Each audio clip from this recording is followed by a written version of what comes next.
No Brasil, a história de conquistas de direitos trabalhistas é longa. Foi em 1940 que entrou em vigor a Lei do Salário Mínimo. E só 3 anos depois surgiu a consolidação das leis trabalhistas. E de lá para cá, mais melhorias, mais direitos? O OAB Entrevista de hoje comemora o Dia do Trabalho.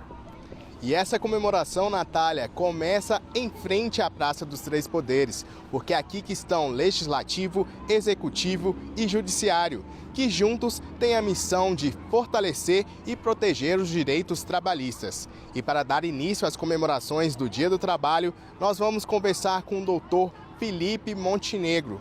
Ele que é conselheiro da OABDF, integrante da Comissão de Direito do Trabalho e mestre pela Universidade de São Paulo, a USP. Muito obrigado pela participação aqui no OAB Entrevista. Olá, Thiago. A primeira dúvida é, Dia do Trabalho, temos realmente o que comemorar? Thiago, temos muito o que comemorar. O Brasil é um dos países mais avançados em termos de legislação trabalhista. Se pararmos para pensar, é uma construção que vem desde a década de 40. Os direitos trabalhistas estão todos na Constituição, porque eles envolvem a dignidade da pessoa humana. E o Brasil optou, desde muito tempo, em proteger o seu valor principal, que são os valores intrínsecos, ligados ao homem. Além disso, a própria CLT já traz diversos dispositivos que protegem o trabalhador e orientam também o empregador a como proceder. Outras legislações também trazem várias orientações. O antigo Ministério do Trabalho também, várias normas regulamentadoras, ou seja, há todo um contexto social e político construído ao longo de décadas, feito justamente para proteger o trabalhador. Ou seja, temos muito a comemorar. E a CLT, ela continua sendo a principal conquista do trabalhador brasileiro? Na minha visão, a principal conquista dos trabalhadores brasileiros é a própria Constituição. Como falei, como os direitos estão todos no artigo 7º, artigo 5º e artigo 7º principalmente, e 8º da Constituição Federal, e são cláusulas pétreas, são cláusulas que não podem ser alteradas. É dever do legislador, é dever do empregador, é dever do empregado seguirem aquelas normas. Ou seja, nós temos, no que há de mais sagrado no nosso ordenamento jurídico, a proteção ao trabalhador. O salário mínimo foi uma luta árdua dos trabalhadores. Como funciona atualmente? Ele é válido para todos os trabalhadores ou somente para aqueles que têm carteira assinada? Para o trabalhador empregado que recebe por mês, o valor mínimo a ser recebido é o salário mínimo, aquele previsto constitucionalmente e aquele que a cada ano o governo vem e edita um novo decreto e diz qual vai ser o novo valor para aquele ano corrente. Em alguns estados, existe um salário mínimo para aquela localidade. Para algumas profissões, existe um salário mínimo da categoria. Ou seja, não necessariamente para todas as categorias e não necessariamente em todo o Brasil, o salário mínimo é o mesmo. Essa é a primeira questão. Esse salário mínimo, ele só prevalece para aquele empregado que trabalha por mês. Ou seja, é uma garantia para o trabalhador que, trabalhando conforme a legislação, conforme a Constituição, até 44 horas semanais e nos 30 dias, um dia de descanso por semana, aquele trabalhador terá a garantia de que não receberá menos do que o salário mínimo. Para alguns trabalhadores que possam trabalhar por hora, por tarefa, ou que trabalham até de forma intermitente, ou seja, que não cumpram aquela carga horária mensal total, há sim possibilidade de percepção de um valor menor do que o salário mínimo em relação ao mês. Mas a garantia é de que, pelo menos por aquelas horas trabalhadas, ou aquele período trabalhado, seja proporcional àquele salário mínimo garantido.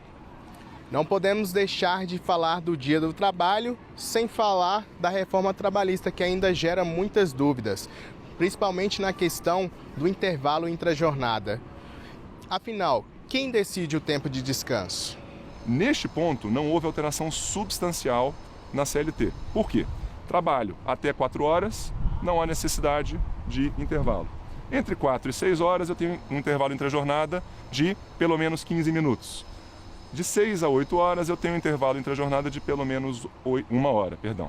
Logo, esses direitos já estavam garantidos previamente. O que alterou com a reforma trabalhista?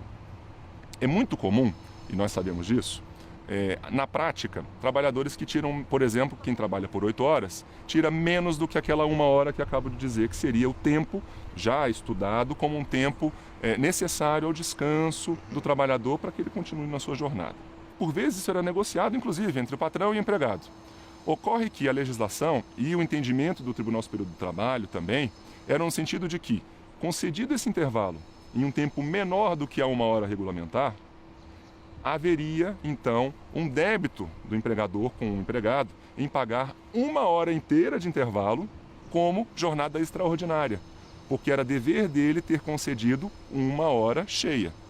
A reforma trabalhista trouxe duas flexibilizações mais importantes aqui para a gente tratar sobre o tema.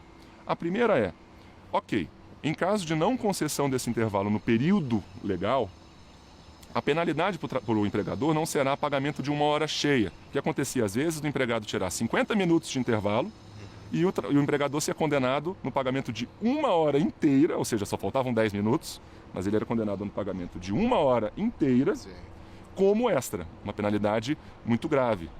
Grave porque também estamos falando de saúde e segurança do trabalhador, aqui sem entrar no mérito se está correto, se está incorreto. O legislador optou por deixar claro, nos casos em que não for concedido o intervalo entre a jornada regulamentar, será pago como extra apenas aquele período que faltava até atingir o que a lei determina. Então, neste mesmo exemplo de 50 minutos de intervalo concedido quando deveria ser concedida 1 hora, apenas os 10 minutos que faltaram é que deverá ser pago como extra. E esse valor, ele possui uma outra natureza, ou seja, a legislação trabalhista avançou nesse sentido.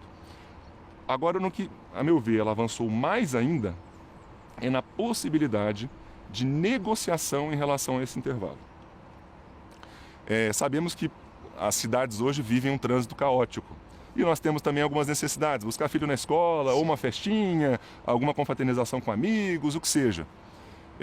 E acontecia às vezes do trabalhador falar, olha, eu não vou tirar almoço ou vou tirar um intervalo reduzido para poder sair mais cedo e não pegar trânsito. Ele chegava mais cedo em casa. Ou seja, era uma benesse às vezes para o trabalhador. A legislação anterior não permitia. Agora é permitida a negociação, a flexibilização desse horário, desde que respeitado o intervalo mínimo de 30 minutos. Números do Conselho Nacional de Justiça, o CNJ, mostram que a Justiça Trabalhista é a que mais realiza conciliações. Esse dado é positivo, doutor? A Justiça do Trabalho ela foi fundada com um princípio, o princípio da conciliação. Logo, quando se fala a Justiça do Trabalho é uma das que mais faz conciliação ou a que mais faz conciliação, eu digo, sim, ela cumpre o seu dever. Por quê? Os estudos comprovam que aquela autocomposição, ou seja, o acordo feito, a solução para o caso feita pelas próprias partes, ela normalmente é aquela que traz maior paz social. É aquela que reajusta as relações sociais, as relações entre as partes, de uma forma mais completa. Portanto, a Justiça do Trabalho, e aí eu digo, o juiz do trabalho, o advogado também, porque o Estatuto da Ordem também nos determina que busquemos a conciliação, nós todos, o sistema como um todo, deve ser formado de modo a privilegiar a conciliação. Dados da Justiça do Trabalho mostram que, em alguns casos, ultrapassa 40% a quantidade de solução de demandas por meio de acordo. Ou seja, é a Justiça do Trabalho, isso falo desde a CLT, desde a década de 40, trazendo a primazia da autocomposição para a solução dos processos. Por outro lado, números do CNJ também mostram que o TST, entre os tribunais superiores, é o que mais demora a analisar processos, a média de 1 ano e 2 meses. Esses dados refletem na imagem da justiça trabalhista no país? É bom que se explique algumas questões antes. Primeira no Brasil, e especialmente depois da Constituição de 1988, todo e qualquer cidadão tem o direito, e o Estado não pode negar esse direito, nós advogados não podemos negar esse direito, de ingressar em juízo com uma demanda e ter aquele seu direito discutido, aquela sua questão discutida. Logo, não há como se barrar esse ingresso. É proibido. Este é o primeiro ponto. O segundo ponto até a reforma trabalhista, até novembro de 2017, na Justiça do Trabalho não havia a necessidade, a obrigatoriedade do advogado. Ainda não há. Mas o fato é que essa possibilidade de se ingressar sem advogado também abre ainda mais a porta. Terceiro fator, não havia, até a reforma trabalhista, a questão da condenação em sucumbência, nem em pagamento de custas. Ou seja, ingressar com uma demanda na Justiça do Trabalho era menos perigoso em termos de custos a serem suportados pelas partes do que em outros ramos do direito, exceto quando a gente fala de juizado especial. Sim. Portanto, esses dados já trazem naturalmente uma litigiosidade maior. Onde quero chegar? Há um ingresso muito grande também de processos. Quando a gente fala em cortes superiores, Tribunal Superior do Trabalho, e aí não me restringe apenas ele, é claro o avanço das cortes superiores no julgamento dos processos. Historicamente, elas têm julgado mais do que têm ingressado. Só que o estoque de processos ainda é muito grande. Logo, os ministros não conseguem vencer aquela demanda represada de anos e anos e anos. No caso do Tribunal Superior do Trabalho, a reforma trabalhista e antes a Lei 3.015 trouxeram alguns avanços. A possibilidade de uniformização de jurisprudência, a possibilidade de um recurso que a gente chama de repetitivo e com o julgamento dele, todos aqueles processos que tratem do mesmo tema já terão um efeito vinculante, aquele julgamento será aplicado a todos os outros processos do mesmo tema. Ou seja, houve um avanço agora com a reforma trabalhista, a própria transcendência em que os ministros do Tribunal Superior do Trabalho analisam previamente se cabe o recurso, se ele possui uma transcendência, seja política, econômica, jurídica, né, para analisar. E essa decisão, por vezes, é irrecorrível, inclusive, quando ele diz que não há transcendência, não cabe sequer recurso às partes. Esses mecanismos que vieram para o Tribunal Superior do Trabalho há menos tempo ainda não trouxeram impacto na estatística. E se formos, por exemplo, analisar o Supremo Tribunal Federal e o STJ, o Superior Tribunal de Justiça, eles já possuíam anteriormente mecanismos para reduzir a quantidade de processo. Então ainda não temos como afirmar claramente como ocorrerá no Tribunal Superior do Trabalho, mas sabemos que os instrumentos agora já existem e a tendência é sim de a meu ver, pelo menos, aqui não posso falar em nome do tribunal, é de uma redução nesse tempo de julgamento. Mas aqui eu não posso falar apenas do judiciário. Afinal de contas, se os recursos estão no tribunal, eles foram lá porque nós, advogados, interpusemos. Sim. Por vezes porque o Tribunal Regional não trouxe, a nosso ver, a aplicação correta do direito. Por outras vezes porque ainda temos uma cultura demandista. Então, se pensarmos um pouco, às vezes é o caso de tentarmos educarmos mais a nossa sociedade, nosso judiciário e, por que não, a nossa própria classe, os advogados. E para encerrarmos, doutor, o que o Brasil precisa avançar no direito dos trabalhadores e trabalhadoras? O principal avanço para o Brasil agora é a educação. A educação do trabalhador, para que ele tenha ciência dos seus direitos, mas também ciência dos seus deveres. A educação do empregador, para que ele também tenha ciência da sua obrigação de defender o trabalhador enquanto pessoa humana, em todos os seus direitos plenos de dignidade da pessoa humana. E também do nosso judiciário e da nossa sociedade como um todo. A meu ver, a legislação já está posta e agora é desenvolvermos os atores. Portanto, o principal ponto, a meu ver, é a educação. Vamos também chamar a atenção de quem está nos assistindo. Você trabalhadora, você trabalhador, busque saber os seus direitos e corra atrás deles. Não é mesmo, doutor Felipe? Claro, é muito importante que todos nós saibamos quais são os direitos, até para que eles possam ser exigidos e para que nós também possamos contribuir com todo o sistema. O Dia do Trabalho é um dia para ser comemorado por todo trabalhador.